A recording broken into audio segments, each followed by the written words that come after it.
పిఠాపురంలో కాపు నేత ముద్రగడ పద్మనాభం కూతురు క్రాంతి భారతి జనసేన అధినేత పవన్ కళ్యాణ్ మరోసారి మద్దతుగా నిలిచారు.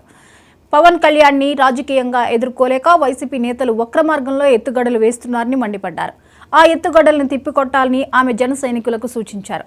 అంతేకాదు పిఠాపురం నియోజకవర్గ ప్రజలు వైసీపీ మాయమాటలకు తలగ్గకుండా పవన్ కళ్యాణ్కే ఓటేసి గెలిపించాలని ఆమె కోరారు.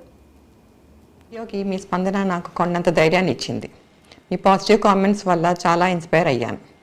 పవన్ కళ్యాణ్ గారు మన పిఠాపురం నుండి పోటీ చేయడం మన అదృష్టం.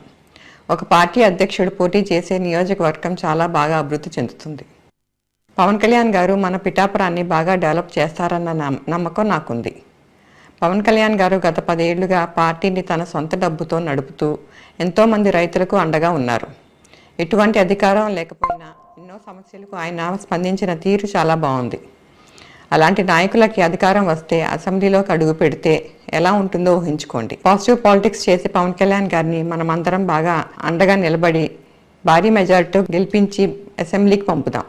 అందుకు నా వంతు కృషి నేను బలంగా చేస్తాను. మీరు చేయాలని కోరుకుంటున్నాను.